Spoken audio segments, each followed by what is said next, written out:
I have a short statement to make about the conduct of today's Prime Minister's question time. It is exceptional. I will run Prime Minister's questions until 1 o'clock. It will serve as an effective replacement for separate statements on the situation of coronavirus. I will allow the Leader of the Opposition 2 sets of questions of 6, so the total of 12, which I expect to be taken in 2 sets of 6. Similarly, I will allow the Leader of the second largest party 4 questions in 2 sets of 2. I will also exceptionally call a further question from an opposition front-bench spokesperson. In order to maximise participation, can I ask for short questions and short answers? We now start Prime Minister's questions with Susanna Webb. Question number 1, Mr. Speaker. Mr. Speaker, this morning I had meetings with ministerial colleagues and others. In addition to my duties in the House, I will have further such meetings later today. Susanna Webb. Firstly, I would like to pay tribute to the Prime Minister and his ministers for navigating my constituents through these unprecedented times with your decisive action. Tribute also to my constituents and those working in the NHS for your truly heroic work. No one can afford to be complacent during this time, and I applaud the Right Honourable Friend's address to the nation on Monday, which reinforced the need for us to stay at home, protect our NHS in order to save lives. Can he assure me that the Government will ensure the people have the support they need in order to do so? Mr. Speaker, I fully echo her tribute to our amazing NHS workers, and it is in order to protect them and to help them that we are taking the extraordinary measures that this country is, and I repeat my advice to the nation, which is to stay at home, protect our NHS and save lives. Jeremy Corbyn. Thank you very much, Mr. Speaker, and thank you for making the best arrangements possible today to ensure that as many members as possible can ask questions, but also that the Government is held to account, which is what the function of Parliament is. Many more people will be mourning the loss of loved ones as a result of coronavirus this week. Our hearts go out to all of them and to those suffering from the disease at the present time. Across our country, people are working day and night to keep us safe, fed and warm. Our wonderful NHS staff, police, firefighters, prison and probation workers, teachers, civil servants, local government staff and social care, all of them are showing the value of public service. They are the unsung heroes, keeping the transport system running, the post delivered, utilities running and our supermarkets properly stocked. I'd like to pay special mention to one group that are usually ignored, forgotten and decried as unskilled workers: cleaners. All around the country and in this building are doing their best to keep our places hygienic and safe. Over the past few weeks, I've asked the Prime Minister many times what action is being taken to ensure testing is being prioritised, and I've received assurances that everything that could was being done. Yet, Mr. Speaker, a leaked email shows it was just 3 days ago that the Prime Minister wrote to UK research institutes to ask for help, saying there was no testing machines available to buy. Why wasn't this done weeks ago, if not months ago, when the Government was first warned about the threat of a global pandemic, and what action is now being taken to get testing machines? Mr. Speaker, perhaps I could begin by pointing out that this is the Right Honourable Gentleman's last Prime Minister's questions, and it would be appropriate, I think, for me to pay tribute to him for his service to party and indeed to the country over the last 4 years in a very difficult job. We may not agree about everything, but no one can doubt his sincerity and his determination to build a better society. And I want to pay particular tribute and thanks to him and all his colleagues for their cooperation in the current emergency as far as possible across party lines. I agree with him very much in what he said about cleaners. They do an extraordinary job, and they deserve all the protection and support that we can give them in this difficult time. And on testing, He is quite right that testing is vital to our success in beating the coronavirus, and as the Health Secretary has explained many times, we are massively increasing our testing campaign, going up from 5,000 to 10,000 to 25,000 a day, and in answer directly to his question, this has been a priority of this government ever since the crisis was obviously upon us, for weeks and weeks. Jeremy Corbyn. I thank the Prime Minister for his very kind remarks. I believe in a decent, socially just society. And he was talking as though this was a sort of obituary. Just to let him know, my voice will not be stilled. I'll be around, I'll be campaigning, I'll be arguing, and I'll be demanding justice for the people of this country and indeed the rest of the world. We can only protect the health of us all, Mr. Speaker, if we protect the health of our carers. Yet the charity Sue Ryder, who provide care to people with neurological conditions, have said that their workforce is depleting daily as they have no access to tests. When will all the social care staff have access to regular testing? They are very, very important and obviously very, very vulnerable in this crisis. He's entirely right. I don't want to repeat what I've just said, except to say that social care staff, in common with NHS staff and indeed other public sector workers, need to be tested as fast as possible. And the answer to his question is we will do it as fast as possible. Jeremy Corbyn. Obviously, if they have to self-isolate because they suspect they have the disease and can't get a test, then their work is lost for a week. And obviously those that need the care and support don't get it at that time. There are reports that care homes workers are being turned away from supermarkets in relation to priority shopping, not being allowed to buy more than certain items that they desperately need to feed their residents. What is the Prime Minister's plan for making sure that care workers can get the vital food and supplies they need for the people that they're caring for? Well, Mr. Speaker, as he can and the House can imagine, we've been in regular contact with all the retailers, all the supermarket chains. I had a conversation with all of them a couple of days ago, and they were absolutely determined to ensure that key workers do get time in supermarkets. If there is a particular problem, I will raise it with them again. Jeremy Corbyn. I hope the Prime Minister will, because care workers are on the front line looking after the most vulnerable people within our society, and keeping our care homes safe and well should be and must be an absolute priority.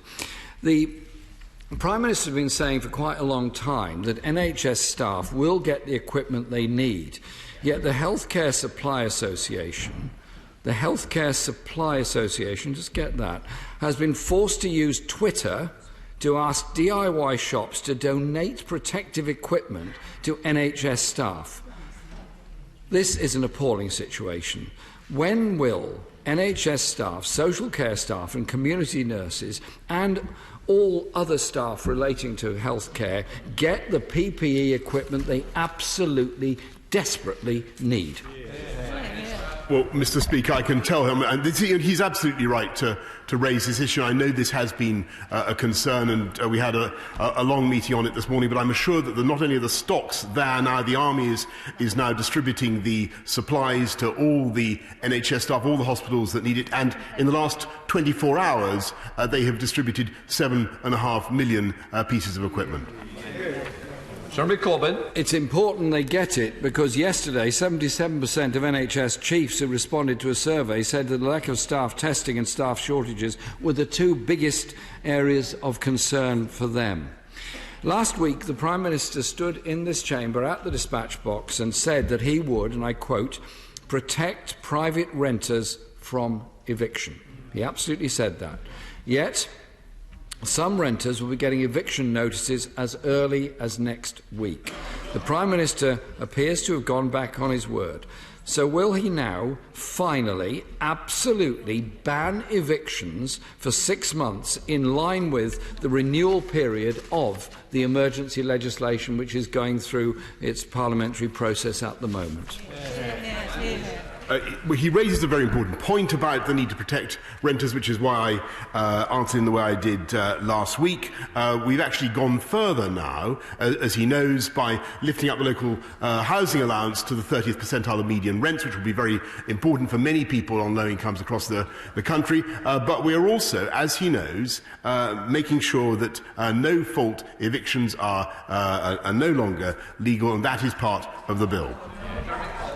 Well, unfortunately, this isn't what the reality is on the ground, as many of my colleagues will point out. We are getting constituents in touch with us who are being threatened with eviction now because they are in rent arrears, because they cannot work because of the shutdown over coronavirus. Can we just be absolutely clear, and will the Prime Minister make sure it's legislated that nobody can be evicted during this first 6-month period of this emergency from the private rented sector? I'm going to continue my questions shortly, Mr. Speaker, in the second part of this session. But I just want to ask this question to the Prime Minister. Many British people abroad feel a bit abandoned by their government, with many fast running out of medicines, with the host countries in lockdown, flights being cancelled, accommodation cancelled, and insurance either about to expire or not covering the much needed costs until they're able to return home. These British citizens have a right to turn to their own government for help, and hour-long delays on phone calls are not acceptable. They feel abandoned. Can the Prime Minister, as the Foreign Secretary was asked to do yesterday, update the House on what his government is doing to bring people home and provide the emergency costs for the medical needs that many British residents abroad actually have at the present time?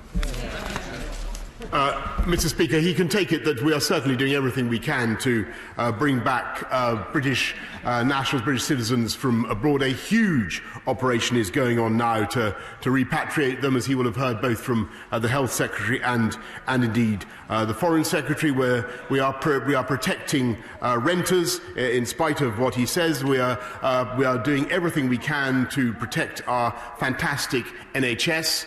We are putting, as a society now, we are doing and as a country, we are doing a quite extraordinary thing, which is for the first time in our history, to get through this crisis, we are putting our arms as a country around every single worker, every single employee in this country. And it is a quite unprecedented step, and he will be hearing more.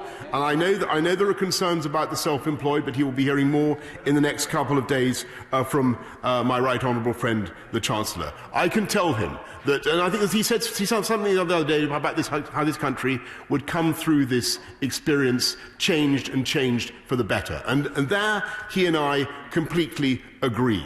And we will get this country through this crisis with these exceptional steps. And I can tell him that we will do absolutely everything that it takes. We will do whatever it takes to get our country through it together. We will beat it together. But the most important advice I can give him as he retires to his I'm delighted to hear he's not retiring, and I think that'll be warmly welcomed by his successor. The most important thing we can all do is stay at home to protect our NHS and to save many thousands of lives. Bradley.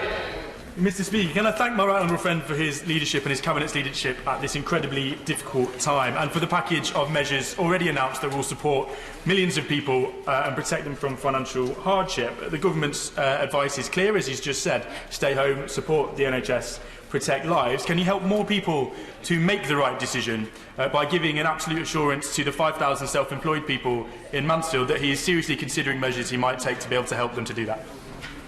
I thank my honourable friend very much for raising that, and he's entirely right. I know that thought, as the right honourable gentleman, the Leader of the Opposition, has just said, that's uppermost in people's minds. We've produced a quite incredible package to support the businesses and the workforce of this country. We do need to ensure that we protect the self-employed as well, and he'll be hearing more about that in the next couple of days. Yeah. Ian Blackford. Thank you, Mr. Speaker. I must say, in response to the questions from the Leader of the Opposition, we all need to do what we can to bring all our people home, and it needs to happen now. Mr. Speaker, the Prime Minister said that the UK is putting its arms round all our workers. I hope that that will become the case, because as of today, it's not. This morning, the Resolution Foundation estimated that 1 in 3 people in self-employment, a total of 1.7 million workers, are now at risk of losing their income. In Scotland, that means that 320,000 self-employed people are deeply concerned about the jobs and the families they support. Last Friday, the self-employed were promised by the Prime Minister and by his Chancellor that help was coming. Only yesterday, the Chief Secretary to the Treasury told them, "We have not forgotten you. Help is coming." These are the same promises that have now been made for weeks, and yet they and we are still waiting. Can the Prime Minister now explain why a package for the support for the self-employed wasn't put in place before we announced the lockdown? Well, Mr. Speaker, as he will understand, we've done a huge amount already to strengthen the safety net for everybody in this country, and not just those currently in employment, as I say, with a package so that they get 80% of their earnings up to £2,500 per month. This country has never done anything on that scale before. And we've increased universal credit by £1,000 a year, as he knows. We've deferred income tax self-assessments for the self-employed until July. We're deferring VAT until the next quarter, as he knows. There is access to government-financed loans, but there are particular complexities about the self-employed which do need to be addressed. They are not all in the same position, and all I can say is that we are working as fast as we possibly can to get the appropriate package of support for everybody in this country. And that is what we're going to do, and we will get through it together. Blackford. Mr. Speaker, the Prime Minister knows that we want to work with him on this, but there is frustration because we've gone into lockdown and workers are without income. This is an emergency. The truth is that the health and economic costs of this virus are deepening by the day. People deserve strong leadership, financial support, and they deserve straight answers. As we stand here, these people are losing their incomes. Telling them to wait another day simply isn't good enough. In Norway and Denmark, wage support schemes have already been extended to cover the incomes of the self-employed. In Germany, there's a €50 billion programme to ensure the self-employed don't go bankrupt. In Ireland, the self-employed are eligible for a special pandemic payment of €350 a week. The Scottish Government has written to the Chancellor asking him to expand the jobs retention scheme he announced last week to include the self-employed. Can the Prime Minister confirm that when the Chancellor eventually does announce measures, there will be parity and equality of support between the already announced jobs retention scheme and the new scheme for the self-employed? They must not be left behind, Prime Minister. Mr. Speaker, he's making a very important point, and I totally share his desire to get parity of support.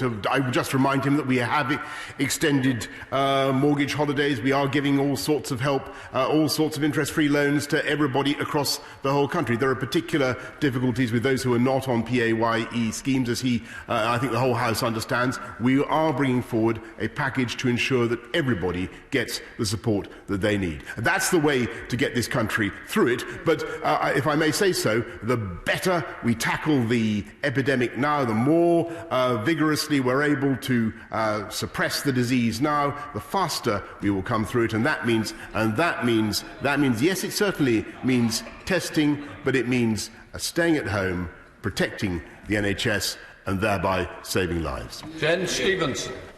Thank you, Mr. Speaker. Wolverhampton has sadly already seen many cases of COVID-19, and I'm sure the Prime Minister would like to join me in thanking all the staff at New Cross Hospital in my constituency.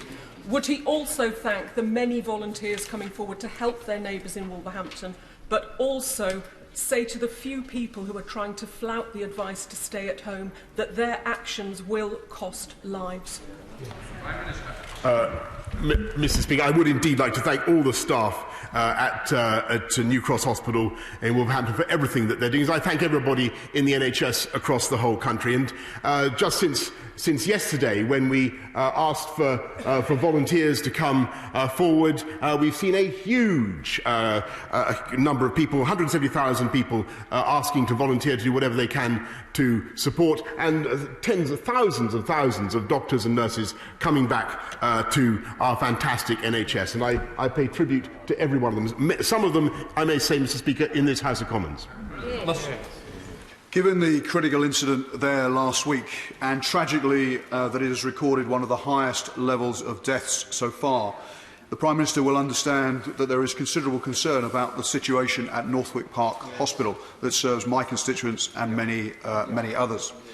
Can he tell the House, therefore, when he expects the staff at the hospital to have access to the high-grade personal protection equipment they need, and crucially to the testing equipment as and when they need it, to keep them safe, to prevent the risk of cross-infection and to keep their loved ones safe? He's absolutely right, Mr. Speaker, to raise the issue at Northwick Park, and they've had a consignment in the last few days, and we will keep those supplies coming. Thank you, Mr. Speaker. There's no doubt that our nation and our world is under attack from an aggressive virus which intends to infect every one of us, sometimes with deadly consequence. And it seems to me that in uncertain times we need clarity and leadership, and I want to commend the Prime Minister for the leadership and the clarity he's given in the messages coming from government, where we know them all very clearly, which is to protect the NHS, save lives, and by staying at home. But can I ask the Prime Minister, will you confirm that he will lift any of these measures imposed at the earliest possible opportunity once he knows that our nation is safe? Yes, of course, Mr. Speaker, and we keep them under constant review, and the more the whole country is able to work together to conform with those stipulations, the faster we'll get on top of it, the faster, Mr. Speaker, we'll come out of it. Peter Kyle. Mr. Speaker, through the Prime Minister, can I thank his ministers who have been working very constructively, particularly from the Department of Health, with members from across the House in these difficult times. They have asked us to report back difficult situations in our patch. In that light, I'd like to draw attention to the fact that the Oaklands Care Home in my constituency has had a really difficult time lately. A 94-year-old resident developed the symptoms of coronavirus and requested a test. 10 days later, when the test finally happened, 14 of the 20 residents were exhibiting symptoms.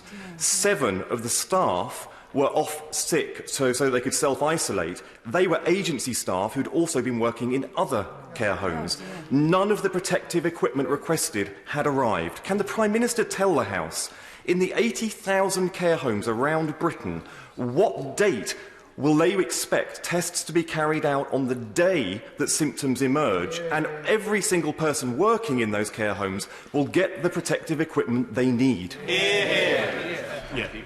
Well, on the tests, as I said earlier on, the answer is we want to roll that out as soon as we possibly can, and on the personal protective equipment, the answer is by the end of this week. Alexander Stafford. Thank you, Mr. Speaker. Can my right honourable friend, the Prime Minister, assure me that he is in regular contact with supermarkets and food suppliers to ensure that goods are getting to the shelves where they are needed? And will he join me in calling on people to only take what they need, not to stockpile, and to stamp out the disgusting scourge of black marketing profiteering? Yes, indeed, Mr. Speaker, and I think that profiteering is something that we should be looking at from a legislative point of view in this House, as has happened before in this country. But I can tell him that the supermarkets do have adequate supplies. Our supply chains, as my honourable friend knows, are very good. We've relaxed delivery hours, but it is very, very important that everybody in their shopping acts reasonably and considerately for other people. Ben Lake. Mr. Speaker, I would like to convey Plaid Cymru's thanks to the health workers, social care workers, teachers, cleaners and all those who are fighting this virus on the front line. Today, an elderly constituent telephoned my office in dismay that she and her husband are struggling for ways to get food. Both are vulnerable, both are self-isolating according to government advice. They have been told that the next available delivery food slot is April 16th. What support can the government offer to ensure vulnerable people in remote and rural areas, such as Ceredigion, are prioritised for food deliveries. Well, Mr. Speaker, I'm told that there is an army of local volunteers who are delivering food supplies, but if he wishes to communicate that case directly to us, we'll take it up. Rob Butler. Does the Prime Minister share my concern that the contractors for HS2 Limited are not following the very clear government advice on coronavirus? This is not to be clear about the rights and wrongs of HS2, it is about the safety of us all, because my constituents have seen not only contractors blatantly fail to the rules about social distancing, they've observed them coughing over concerned residents, causing great distress. Should they stay at home to save lives? Mr. Speaker, we've been very clear that everybody should work at home if they possibly can, and construction should only take place in a way that is in accordance with Public Health England and industry advice. Tracy Brabin. Thank you, Mr. Speaker. Charities, including those on the front line of our national response to coronavirus, working with the seriously ill, the elderly, the young, victims of domestic violence, and providing food to the vulnerable, they're in absolutely dire straits, and they face a 4.3 billion drop in income. Furloughing staff providing essential services to the vulnerable is just frankly not an option. When is the Prime Minister going to come forward with an urgent package, as my honourable friends for Cardiff South and Penarth and Lewisham Deptford and 150 colleagues from 8 parties across the House have been calling for, so that they can continue their life-saving work? Mr. Speaker, she's absolutely right to pay tribute to the work of the voluntary sector, the charitable sector. They are crucial to our national response to this crisis, and so we are indeed looking. My honourable friend, the Culture Secretary, and my honourable friend, the Chancellor, are looking at a package of measures to support charities as well. Barrow. Mr. Speaker, I commend the Prime Minister and all those on the front line for their handling of this situation, and he will know I've raised with him previously the importance of reaching out to all the elderly and the vulnerable who live alone regardless of their health, so that no one is left behind. But as a former Secretary, may I raise with him the plight of the British Council? It is running out of money. They have had to cease their commercial activities, and their reserves will be exhausted within weeks. Can he make funding available? Mr. Speaker, I came to love the British Council when I was doing the job he refers to. We will continue to support it in any way that we can, and we're actively looking into what we can do. Michael. Thank you, Mr. Speaker. When all this is over, I think the Prime Minister will genuinely have earned himself a proper break on a paradise island.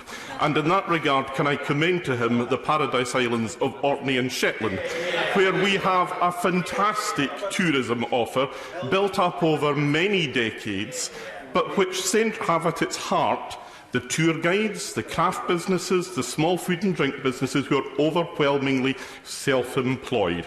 So will the Prime Minister give an assurance today to these self-employed people that when the offer of help comes, they will not be in any worse a position than they would be if they were in employment?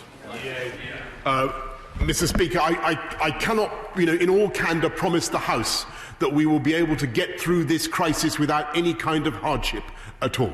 But what I can tell, and he and I have talked face to face about the issue that he raises, we will do whatever we can to support the self-employed, just as we are putting our arms around every single employed person in this country. And I well understand the point that he makes. And he should be, and as for his generous invitation, he should be careful what he wishes for.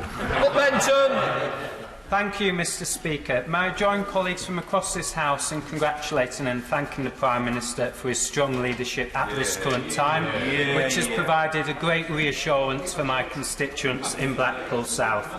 Will the Prime Minister continue to work with the voluntary sector and charity groups to ensure that vulnerable people continue to get the support they need from this government during this challenging time? Yes, indeed, Mr. Speaker, and that's why we've given, in the first instance, another £500 million to councils to look after the poorest and most vulnerable members of society, and I thank him for his support. Chris Stevens. Thank you, Mr. Speaker. The Prime Minister referred my question to the Secretary of State for Scotland. There are companies defying his advice, which is guided for public health and to save lives. So can he tell the House and for those watching what the consequences are of businesses who are still operating who shouldn't be today? Mr. Speaker, where businesses are blatantly ignoring the instructions of the government, then they will face the consequences that have been well advertised, Mr. Speaker. Jeremy Hunt. Speaker, can I salute the tone of the Prime Minister's very difficult, sombre address to the nation on Monday night. I know that heroic efforts are happening to ramp up the amount of testing. Could the Prime Minister give us some idea as to when we will be able to get back to routine testing in the community, as happens in Korea and Germany and other countries? And should we not now introduce weekly tests for NHS staff so we can remove from them the fear that they might be infecting their own patients? Well, Mr. Speaker, I can tell the House that both on antibody testing and on antigen testing, we are making huge progress. We're buying millions of antibody tests to show whether or not you've had the disease. And on his point that has been raised several times about how soon can we get NHS staff and other public sector workers tested in advance to see whether they currently have the disease, the answer to that is as soon as we possibly can. Newland. Thank you very much, Mr. Speaker. Thousands of jobs in my constituency, and nearly a million across the UK, rely on the aviation industry for work, from pilots to baggage handlers and cabin crew to security staff and many, many more. The aviation industry is vital now and will be crucial when we come out of this dreadful coronavirus situation. The Chancellor and the Transport Secretary committed to a bespoke support package, but yesterday he wrote to industry to renege on that commitment. Can the Prime Minister tell the industry why his government have washed its hands of it? Yep.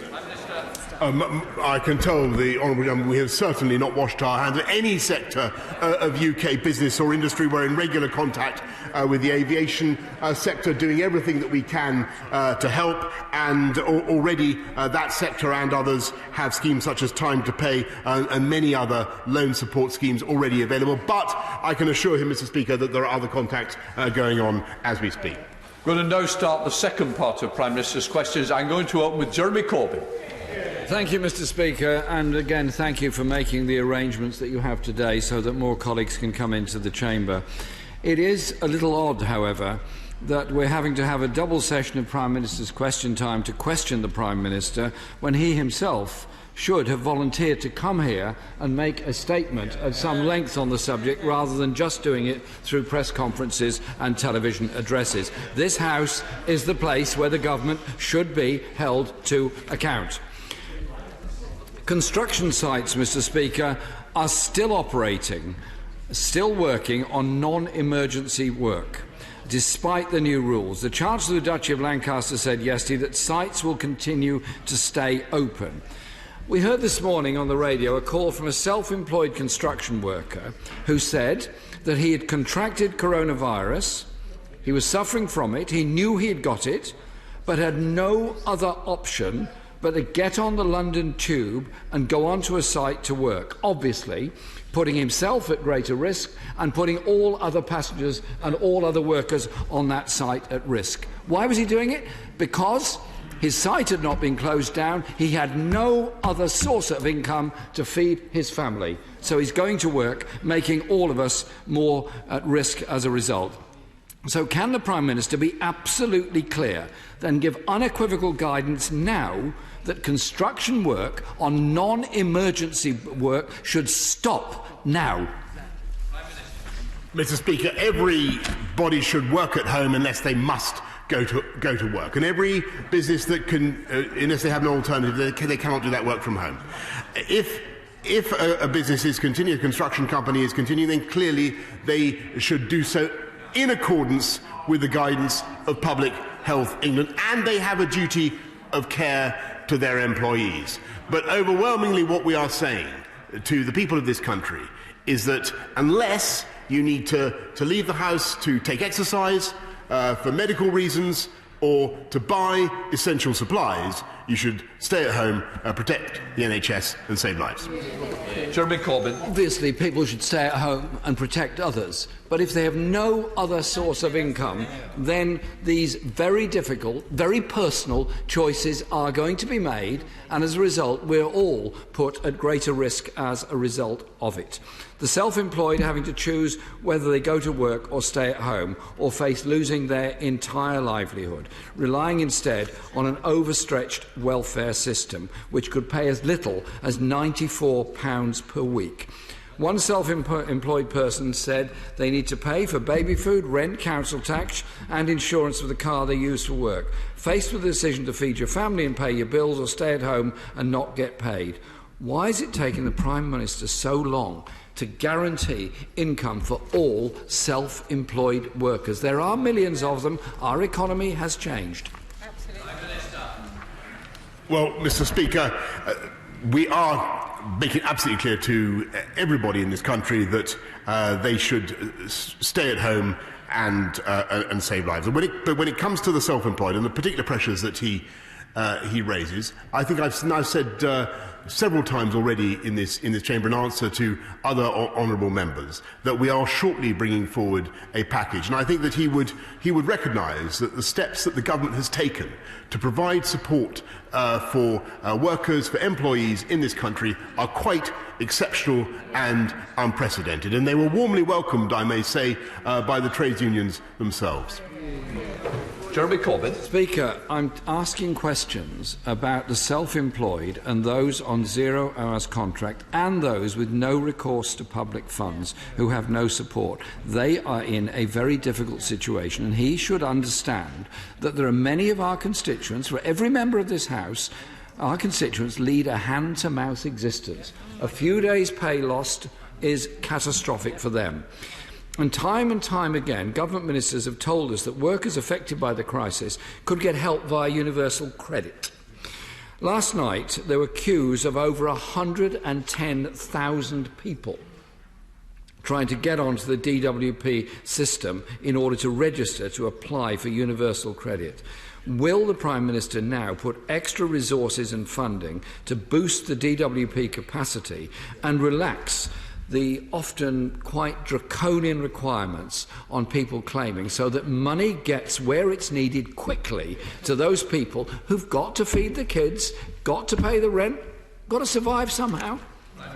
Mr. Speaker, he's perfectly right, and that's why we've increased the funding for universal credit so that it goes up by £1,000 a year. That will benefit 4 million of the most vulnerable households in the country. And overall, we're putting another £7 billion into the welfare system altogether. And as I say, we will be bringing forward a package for the self-employed. But what we are not doing, and this is fully in accordance with the scientific and medical advice, what we are not doing is closing down the whole UK economy. And he will understand the reasons for that.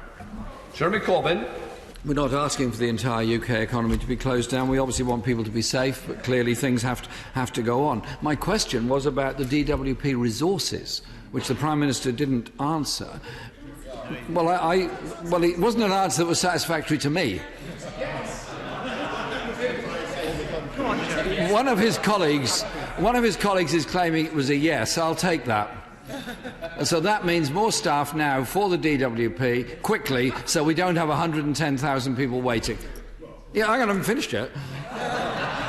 Because my question is, Mr. Speaker, while he's about it, and this will give him time to think of the answer, can he...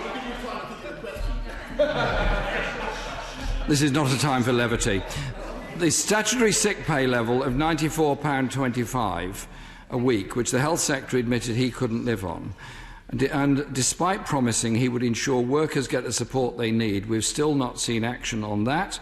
So unless we increase statutory sick pay and give protection and access to benefits for those on 0 hours contracts, then the dangers that we're all aware of people going into work or trying to work when they shouldn't is going to continue. We do need very urgent action on this. Mr. Speaker, he's absolutely right. This is not a time for levity. It's a time for serious action and a serious response to the crisis. And that's what he's seen from this government. And that's why, from day one, we insisted that statutory sick pay should be payable from day one. That's why we've advanced universal credit. And just to repeat the answer I gave a moment ago, Mr. Speaker, we've increased universal credit by £1,000 a year. That will benefit 4 million people of the poorest families in the country. And yes, we do want to see... I pay tribute, by the way, amongst the many fantastic workers in this country, not just in the NHS, not just in social care, but of course in the teaching profession, but in the DWP itself. They're doing an incredible job. They're facing huge new demands. They're doing an outstanding job. And yes, we will support them. And that's why we're putting another £7 billion, as I said just now, Mr. Speaker, into our welfare system.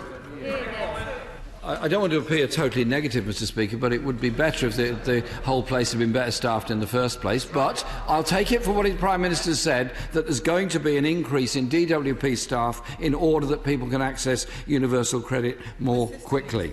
Mr. Speaker, it's quite right that Parliament is virtually closed today, and it's right that the Prime Minister and Cabinet Ministers continue to deliver daily public information sessions, and that is absolutely correct.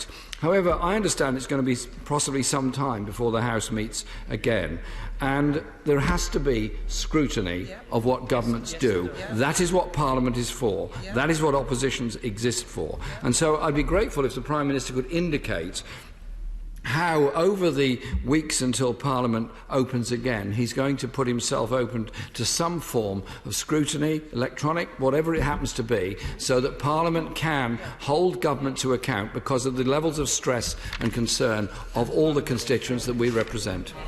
Well, Mr. Speaker, the Honourable Gentleman is entirely correct. I think the way we've tried to handle this crisis is to be as open and transparent as we possibly can with all our working, all our thinking, and I will work with you, if I may, Mr. Speaker, about how we can make sure that Parliament is also kept informed throughout the recess.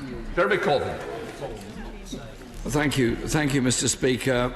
All I can say to the Prime Minister on this is, please make sure you make yourself available for scrutiny by this House and by everybody else, because we represent people who are desperately worried about their health, about their economic well-being, and if you're living in a small flat and you're told to isolate and you have a large family and a large number of children, the levels of stress are going to be huge. The levels of stress throughout our society are huge. It's up to all of us to do what we can to reduce those levels of stress and obviously bring this whole situation to a conclusion as quickly as we can. So we need clarity, not confusion. We need delivery, not dither. This crisis shows us, Mr. Speaker, how deeply we depend on each other. We'll only come through this as a society through a huge collective effort. At a time of crisis, no one is an island. No one is self-made. The well-being of the wealthiest corporate chief executive officer depends on the outsourced worker cleaning their office. At times like this, Mr. Speaker, we have to recognise the value of each other and the strength of a society that cares for each other and cares for all. Minister. Well, Mr. Speaker, I really want to do nothing else except to associate myself fully with the closing words of the Leader of the Opposition. And I think that what this country is doing now is utterly extraordinary.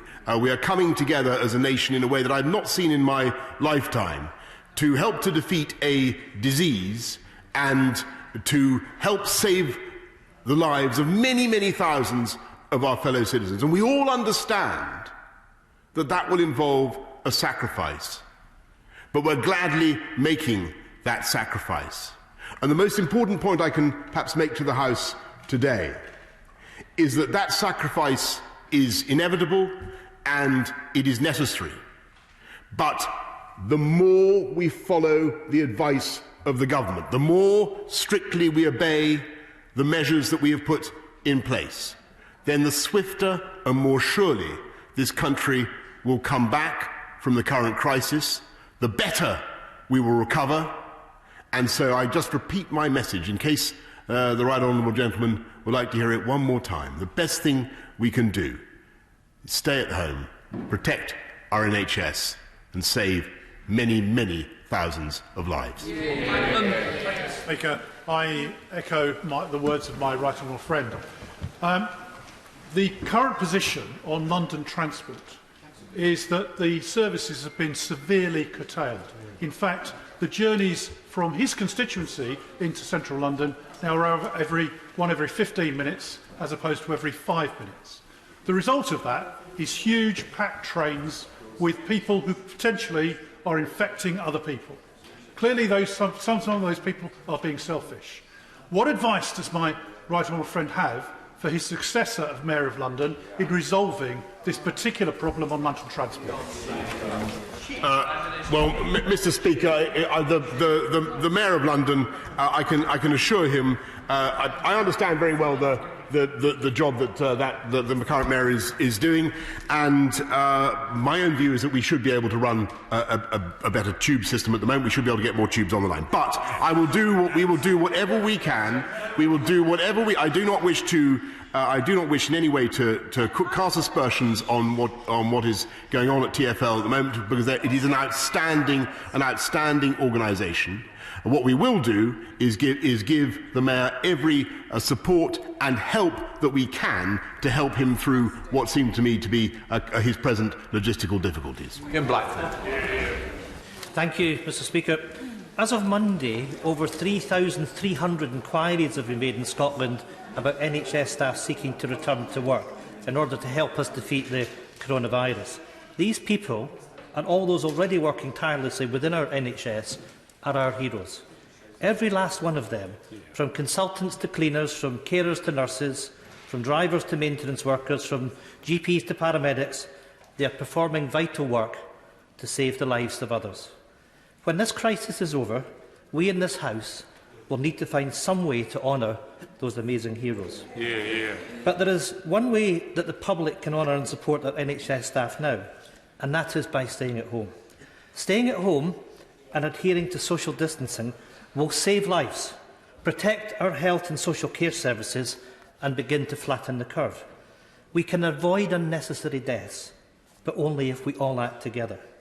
Does the Prime Minister agree with me that we owe it to everyone in our NHS and to those willing to return for non-essential workers to stay at home? Can I congratulate the right honourable gentleman for the splendid way in which he expressed himself just now, and I think that message deserves to be heard loud and clear across the whole UK. Ian Blackford. Well, can I thank the Prime Minister for what he has just said? Many members in this House will have had constituents contacting in recent days around evictions. Will the Prime Minister join me in praising Scotland's Community Secretary, Aileen Campbell, who has announced the Scottish Government's intention to use the emergency powers granted by the coronavirus bill to protect people from losing their homes? The Scottish Government's plan to impose a 6-month ban on evictions from private and social rented accommodation are as welcome as they are necessary. And will the Prime Minister also join me in sending a message out from this House that in times like this we need a truly loving and compassionate society? No one, Mr. Speaker, should be facing the threat of evictions at a time of national emergency. Will the Prime Minister send out that message today? Yes, indeed, Mr. Speaker. I want to repeat what we're doing and the sense and the thrust of it. It's not just supporting LHA, putting £1 billion more back into supporting the rented sector through local housing allowance, but also stopping no-fault evictions. Now, the difference is between 3 months and 6 months. What I can tell the right honourable gentleman is we will certainly keep that protection under review. Thank you, Mr. Speaker. I'd like to thank Broxbourne Borough Council, particularly the leader and the Chief Executive and all its staff, for the brilliant work they're doing coordinating aid and support across my borough. Fantastic people working with a range of heroes. Prime Minister, there is an army of black cab drivers in and around London itching to get involved like the Spitfires in 1940. Prime Minister, can we find a way, if we need to get doctors and nurses safely across London, to use these black cab drivers, not on the meter, but perhaps on a contracted basis? Mr. Speaker, my honourable friend makes a superb point, and indeed that has already been raised in our considerations. The black cab drivers are a fantastic service. They're an unsung service, and I believe that they can certainly rise to this challenge. Hilary Benn. Much indeed, Mr. Speaker. We've already heard about the huge increase in applications for universal credit, and whatever measures the Chancellor comes forward with to help the self-employed will take time to implement. What is the government's plan to help people with no job and no income and no savings in circumstances where they don't have any money at all to buy food? What will the government do to make sure that no family goes hungry? Hear, hear. Well, we've already increased universal credit, but what we are doing immediately, Mr. Speaker, to help get cash to the poorest and neediest is to give an immediate grant of 500 million to local councils, and there will be more to come. Morning, I've been talking to the Solent LEP about the future plans for Waterlooville, my constituency. They are already planning for our recovery after this pandemic. Would the Prime Minister agree with me that this is the opportunity to plan for the future, make sure that we can rebuild a strong economy and become more community-minded than ever before? I do believe that this country will emerge better and stronger from this experience, and I can certainly tell my honourable friend that a great deal of thought is being given now to the lessons we need to learn from this crisis and how we can turn them to the advantage of the British people in the future. Is the Prime Minister aware that people are being evicted now, this week, as a result of losing their income, including all of those people who are being turfed out of low-cost hotels where they were being housed either in their own right or by the local authority? Is he aware that all his emergency legislation will do is defer evictions for 2.5 months, storing up a problem further down the line? Can he tell us now what he is going to do to fulfil his government's commitment in full that nobody will lose their home as a result of this crisis? Mr. Speaker, she's totally right to raise. Of course, the bill comes into force, I believe, later today, or as soon as their lordships have finished with it. But as I said in answer to the leader of the SNP, we will keep the 3 month. It is 3 months, not 2.5 months. The 3 month period under review. Neil Parish. Thank you, Mr. Speaker. Like so many colleagues, my constituency has many self-employed. Farming, food and food production is very much self-employed businesses. Can we be assured that it won't be bureaucracy and the difficulty of setting up a system that stops that help getting to the self-employed? Because it's absolutely essential we cut through the bureaucracy to make it work. That is indeed the issue, Mr. Speaker. The difficulty is not devising the schemes. We can devise the schemes. The difficulty is getting the cash to the people who need it in a timely way, and anybody who has worked on any of these projects will know that that is the real issue, Mr. Speaker. Mr. Speaker, some firms such as Sports Direct or Wetherspoons have shamed themselves by bullying their staff into work. Other businesses are trying to do the right thing but are being let down by their insurance companies, such as events, sporting and conference companies in my constituency. Will the government give a clear direction now that no large events involving large numbers of people should be taking place any time in the near future, and insurance companies need to get their act together? Yes, Mr. Speaker, the instructions could not be clearer. The enforcement is there, and it is going to be applied, and the message should go out not only to those companies but to the insurers as well. Anthony Mandel. Thank you, Mr. Speaker. Can I thank the Prime Minister and his team for everything they've done so far, and can I associate my words with the member for Tiverton and Honiton about the need to support rural and coastal communities? And with that in mind, what further support might we be able to expect regarding fishermen who are sitting on the line? Mr. Speaker, he is absolutely right, and he and I have seen the wonderful work that's done by the fishing community in his constituency, and they will receive all sorts of benefits, not least, of course, our ability in due time to take back control of the plenteous resources off the UK coast. Wendy Chamberlain. Thank you, Mr. Speaker. Yesterday I spoke with a constituent who suffers from a debilitating rheumatic autoimmune disease, and symptoms of her condition are similar to that of coronavirus. She's concerned that she won't be included in those to be shielded, even though she's clearly at risk, and she's concerned that she's going to end up needing emergency medical help as she takes different medications. Can the Prime Minister confirm that the Government is working with the devolved administrations to ensure that the shielding guidance is consistent across the UK? Yes, indeed, Mr. Speaker. We're trying to make shielding guidance as consistent as we possibly can, but in her particular case, can I perhaps advise her to get in touch directly with us, and we'll make sure that she's included. Ruth Edwards. Thank you, Mr. Speaker. Nottinghamshire Police are asking local employers to give paid leave to special constables to allow them to help during this crisis. Does the Prime Minister agree with me that every business should be playing its part and that all special constables should be able to report for duty? Yeah. Prime Minister. Yes, indeed, Mr. Speaker, and I should have added the police and specials, everybody who serves in our incredible police force for what they do, and they should certainly be added to the roll of honour. John Speller. Thank you, Mr. Speaker. Tens of thousands of our constituents are stranded abroad. At the same time, thousands of planes and pilots are sitting idle. Ministry of Defence have unparalleled experience in chartering planes and organising flights. What they need, Prime Minister, is your instruction to do that. So when you go back to Downing Street, will you get onto the Ministry of Defence, tell them to get the airlift started and bring our people home? Prime Minister. Yes, Mr. Speaker, we certainly, though not every country in the world necessarily welcomes a grey tailfin, as it were, but we will make sure we are working with. Most of them do, I should say. But but charters we are certainly commissioning right now, and there is a massive repatriation effort going on. Richard Holden. Mr. Speaker, can I put on record the gratitude of my constituents to the leadership that has been shown by both the Prime Minister and the Health Secretary during this very difficult time for the whole country. Coronavirus is showing our NHS at its best, including doctors, nurses and support staff in my North West Durham constituency, but it's also showing the strain in some parts of our NHS, including worn-out parts of the NHS estate. After the coronavirus pandemic outbreak has passed, will he and the Health Secretary work with me to look at delivering a new community hospital to replace the aged one at Shotley Bridge in my constituency? Mr. Speaker, the short answer to that question is yes. The long answer is this government is in no way undimmed in its ambition to continue record investments in our NHS and build 40 new hospitals, Mr. Speaker. Stuart C. MacDonald.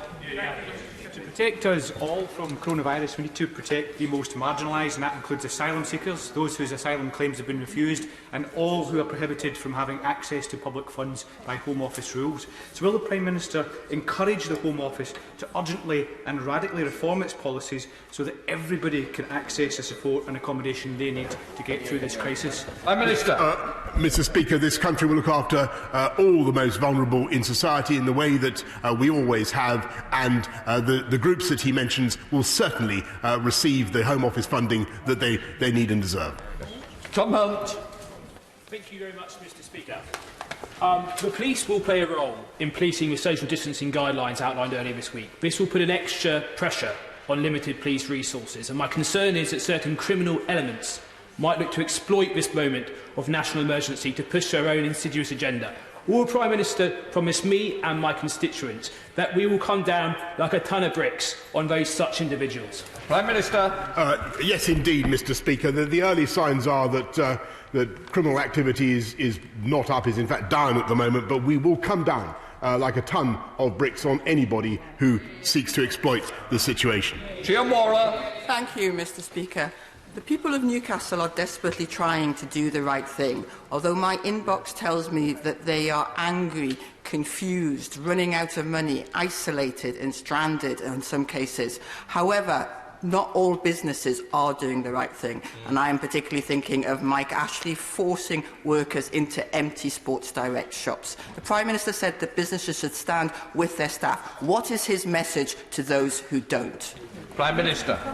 Mr. Speaker, the advice to the gentleman, the instructions of the gentleman in question, and indeed every business, is to follow what the government has said, to obey the rules, or to expect the consequences. And that is the best way to look after not just their employees, but their businesses as well. Craig Williams.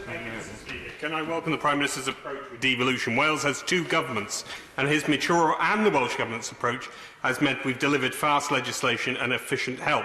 But any divergence on policy or communication causes anxiety for my constituents. The Secretary of State for Health announced volunteering. Sadly, Welsh volunteers can't take place in that scheme, although we're cross-border. Will he get on the phone to the Welsh Government and say, let's work together?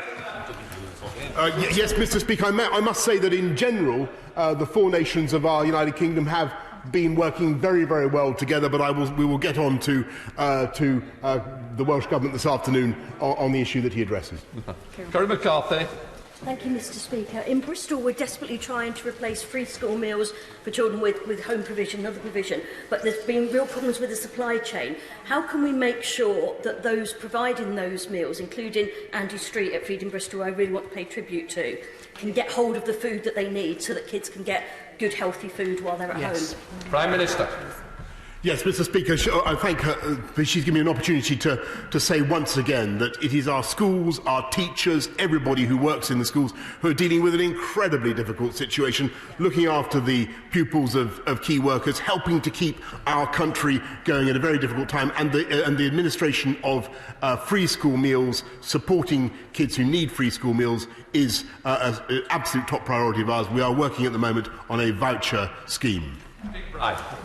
Trying to summarise an MP's inbox right now is not easy, but mine would say self-employed, please help us, and online delivery slots, which ones would they be? I trust the Prime Minister's going to deliver on the first. We've covered it a lot today. But on the latter, what can he realistically, given the demand, what can he realistically do? Prime Minister. Well, Mr. Speaker, we changed the regulations so that supermarkets have got much more freedom in their delivery hours, and obviously one of the things we want to do is to make sure that we support people to help in this, what is, after all, at the moment, an expanding sector of the employment market, and we don't want to be putting up any barriers to online delivery at all. Can I just say and wish the Leader of the Opposition well on his final question? And can I say to the Prime Minister, you have the wishes of everyone to make sure this country gets through this. Yeah. We now come to the ministerial statement.